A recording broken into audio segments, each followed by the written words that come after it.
அரசு மருத்துவமனைகள் சுகாதாரமாக இருக்கிறதா, அன்றாடம் பராமரிப்பு பணிகள் நடக்கிறதா என்பது குறித்து மக்கள் குரல் பகுதியில் சிவகங்கை மக்கள் தெரிவித்த கருத்துக்களை பார்க்கலாம். சிவகங்கை மருத்துவக் கல்லூரி கட்டி 13 வருஷம் ஆச்சு. 13 வருஷமா இப்போ சுத்தமா இருக்கா? ஒரு தனியார் மருத்துவமனைக்கு நிகரா கவர்மெண்ட் ஹாஸ்பிட்டல் இருக்குங்கிறாங்க. சுத்தமா இருக்கான்னா இல்ல.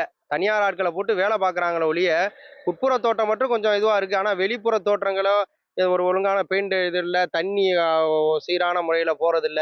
ஒரு முழுமையான சுகாதாரமா இருக்கான்னா இல்ல. இப்ப நீங்க வெளியில பாத்தீங்கன்னா கிட்டத்தட்ட ஒரு 13, 15 டன் அளவுக்கு குப்பை ஒரு கிலோமீட்டர் கணக்குல இருக்கு. அது வழியா தான் மக்கள் இங்க மருத்துவமனைக்கு வர்றாங்க. ஸ்கூல் பிள்ளைய போதுங்க, எல்லாம் போதுங்க. ஆனா சுத்தமா இருக்கானா இல்ல. நீங்க ஆராய்ந்து பார்த்தா தெரியும். மருத்துவமனை ஒரு முழுமையான சுகாதாரமா சுத்தமா இல்ல. அந்த மருத்துவமனைக்கு முன்பாகவே பிளாஸ்டிக்ல சாப்பாடு வச்சு கொடுத்து, பிளாஸ்டிக்கை முழுக்க பிளாஸ்டிக்கை பயன்படுத்தி அதனாலேயே மிகப்பெரிய ஒரு தொற்று நோய்க்கு வரக்கூடிய அபாயம் இருக்கு. அதே பார்த்தீங்கன்னா மருத்துவமனையை சுற்றி, மருத்துவக் கல்லூரி மருத்துவமனையை சுற்றி தினம்தோறும் சிவகங்கையில் சேகரிக்கக்கூடிய சுமார் 13 டன்னுக்கு மேற்பட்ட குப்பைகள் தொடர்ச்சியாக கொட்டப்படுது. உள்ளுக்குள்ள மருத்துவமனை தனியார் நிறுவனங்கள் குத்தகைக்கு எடுத்து ஒப்பந்தத்து அடிப்படையில் இருக்காங்க. அது தூய்மையாக இருக்குது. ஆனால் அங்கே உள்ள கழிப்பறைகளோ அது மாதிரி மருத்துவமனையில் மற்ற பகுதிகளோ சுகாதாரம் பேணப்படலை. அது கண்டினியூஸாக சுகாதாரத்தை கரெக்டாக மெயின்டைன் பண்ணணும். அந்த சூழலில் மருத்துவமனை சுற்றி அந்த காம்பவுண்டை பார்த்தீங்கன்னா மிகப்பெரிய குப்பை கூடம். இன்னொன்று மருத்துவமனையை ஒட்டி சிவகங்கை நகராட்சி உள்ள அந்த கழிவுகள் பூரா அங்கே தான் கொட்டுறாங்க. அந்த கழிவுகள் கொட்டி அதையே எரிக்கிறாங்க. நீங்க நோயாளியை நோயை தீர்த்துக்கிறதுக்காக மருத்துவமனைக்கு வரக்கூடிய சூழல் போய் நீங்க நோயாளியா மாறி திரும்பவும் போக வேண்டிய நிலைமைக்கு இந்த அரசு மருத்துவமனை இருக்குது.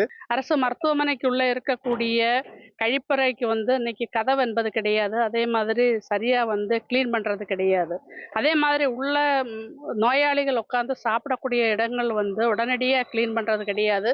இதனால் நிறைய கொசுக்கள் முக்கியக்கூடிய ஒரு நிலைமை என்பது இருக்கு. இன்னைக்கு மருத்துவமனைக்கு உள்ள போன உடனேயே தாய் சேய் நிலைமை வார்டா இருக்கட்டும், அல்லது நம்ம குழந்தைகள் வார்டா இருக்கட்டும், உள்ள போனோன்னு அப்படி பலபலன்னு இருக்கே தவிர, பின்னாடி பார்த்தீங்கன்னா வெறுமனேன்னு சாக்கடை கொசு அவ்வளோ ஒரு அசுத்தமாக சுகாதாரக்கேடு என்பது நிலைமை என்பதுதான் இருக்கு.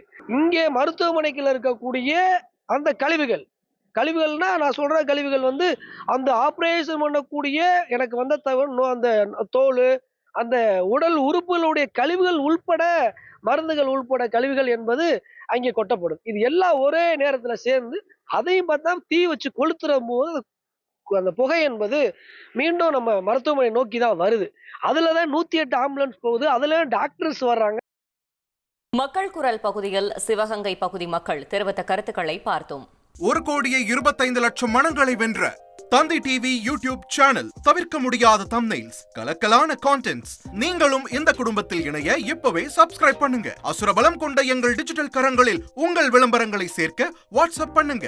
8939888378. Email advtthanditv@dttv.in.